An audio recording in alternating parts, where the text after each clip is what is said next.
wabarakatuh. Ya, perkenalkan, nama saya Rosnaini, berasal dari SMP Negeri 3 Pangale, Kabupaten Mamuju Tengah, Provinsi Sulawesi Barat. Ya. Pada pertemuan kali ini saya akan memaparkan tentang ketergantungan antar ruang. Ya. Kemudian materi yang mau kita bahas adalah tentang ketergantungan antar ruang dilihat dari konsep ekonomi. Nah, konsep ekonomi itu kan ada 3 ya. Yang pertama ya ada produksi, kemudian yang kedua ada distribusi, kemudian yang ketiga ada konsumsi ya. Jadi ini adalah 3 faktor ekonomi. Kemudian apa sih tujuan pembelajaran ini? Ya, tujuan dari pembelajaran ini adalah yang pertama ya siswa dapat mengetahui definisi produksi, kemudian ya, siswa dapat mengetahui definisi distribusi, kemudian siswa dapat mengetahui definisi konsumsi. Ya. Oke, baiklah kita masuk pada materi pertama. Ya, materi pertama adalah ya, definisi produksi. Ya, apa sih sebenarnya definisi produksi itu? Ya, definisi produksi adalah ya kegiatan menciptakan atau menambah kegunaan suatu barang atau jasa ya sehingga lebih bermanfaat dalam memenuhi kebutuhan ya. Kemudian ya, adapun tujuannya ya. Tujuan dari kegiatan produksi ya, yang pertama tujuannya adalah ya menghasilkan barang atau jasa, ya memperluas lapangan kerja, ya kemudian memenuhi kebutuhan pasar, ya kemudian ya produsen ya dapat mencari keuntungan sebesar-besarnya. Ya, jadi itu adalah tujuan dari kegiatan produksi. Ya, selanjutnya adalah kita masuk kepada faktor-faktor produksi ya. Ada 4 faktor produksi ya. Yang pertama ya ada faktor berasal dari alam ya. Kemudian yang kedua ada faktor berasal dari tenaga kerja. Kemudian yang ketiga ada faktor berasal dari modal ya. Kemudian yang keempat ada faktor produksi yang berasal dari kewirausahaan ya. Kemudian 4 faktor yang saya sebutkan tadi itu adalah ya faktor mutlak untuk bisa terjadinya proses produksi ya. Kemudian kita masuk kepada ya negara-negara yang penghasilannya minyak bumi terbesar di dunia. Yang pertama ya ada negara dengan produksi minyak terbesar di dunia. Yang pertama ternyata ada 5 negara. Yang pertama ada Rusia, ada Arab Saudi, kemudian ada Amerika Serikat, ada Irak, kemudian ada Iran ya. Jadi kelima negara tersebut merupakan ya penghasil terbesar minyak minyak bumi di dunia. Kemudian selanjutnya kita masuk kepada negara-negara dengan faktor produksi beras terbesar ya di dunia. Ternyata yang pertama ada negara Tiongkok ya, ada India ya, ada Indonesia, kemudian ada Vietnam dan ada Bangladesh ya. Itu adalah 5 negara dengan faktor 5 negara dengan hasil terbesar di dunia ya. Kemudian ada kita masuk kepada penghasil kelapa sawit terbesar di dunia ya. Penghasil kelapa sawit terbesar di dunia ternyata ada Indonesia ya. Ternyata Indonesia masuk ya penghasil terbesar. Kemudian yang kedua ada Malaysia ya. Kemudian yang ketiga ada Thailand ya. Kemudian ada Kolombia ya. Kemudian ada Nigeria ya. Itu adalah 5 negara penghasil kelapa sawit terbesar di dunia ya. Selanjutnya ya ada penghasil kayu bundar ya. Penghasil kayu bundar terbesar di dunia ya. Yang pertama negara apa saja itu ya? Yang pertama ya ada negara apa ini? Ada negara Amerika Serikat ya. Kemudian ada negara India, kemudian ada negara Tiongkok ya. Kemudian ada negara Brasil, kemudian ada negara Kanada ya. Ini adalah negara dengan produksi kayu bundar terbesar di dunia.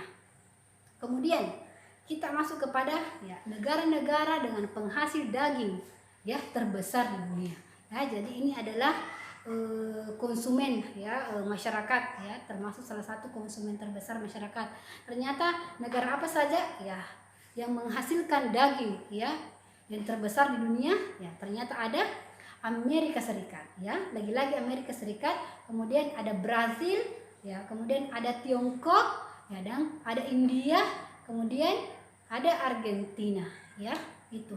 Kemudian selanjutnya kita masuk kepada ya negara-negara penghasil perikanan tangkap di laut terbesar, ya. Ya. Jadi ternyata ya Indonesia juga masuk ya ini, ya. Salah satunya adalah Indonesia ya dengan penghasil ikan terbesar di dunia. Ya, kemudian ada Amerika Serikat, ya. Kemudian ada Tiongkok, ya. Kemudian ada Rusia, kemudian ada Jepang, ya.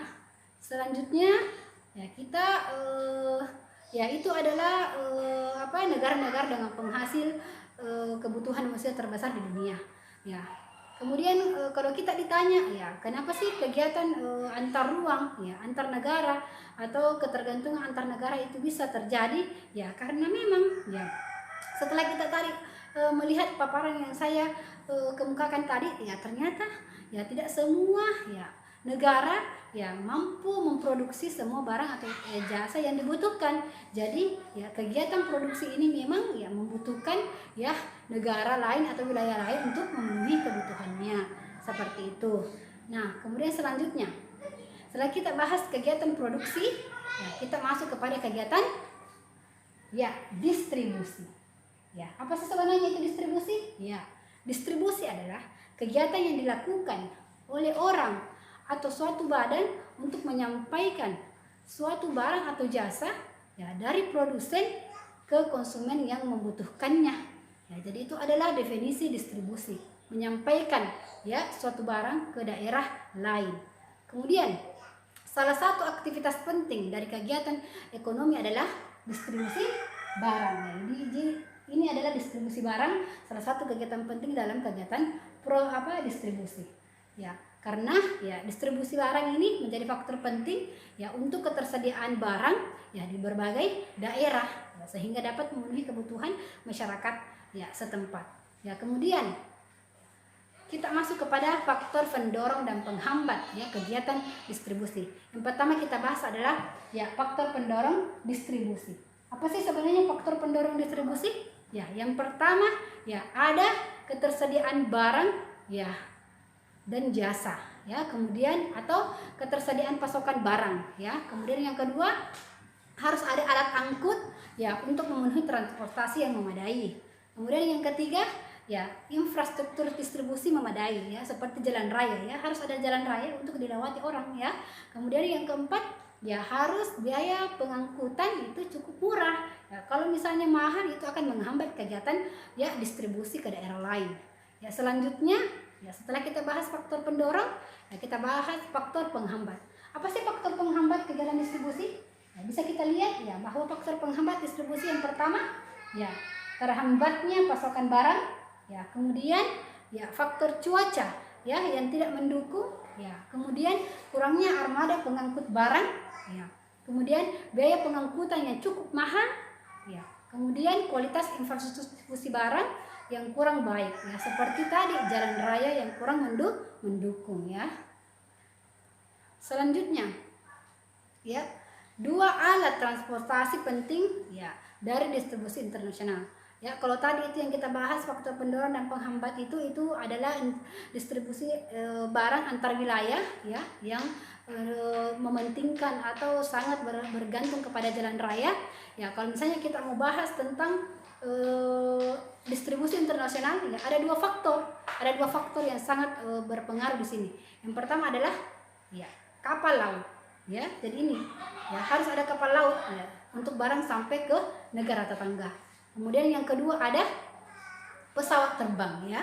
Jadi distribusi barang antar negara itu ya dua faktor yang sangat mendukung ya. Yang pertama tadi ada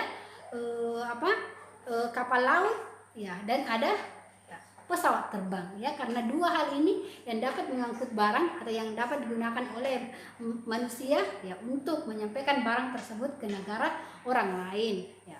Selanjutnya ya apa sih tugasnya kegiatan distribusi ini ya? Ya ternyata ya tugas kegiatan distribusi juga ya menyampaikan suatu barang atau jasa kepada konsumen yang membutuhkannya, ya.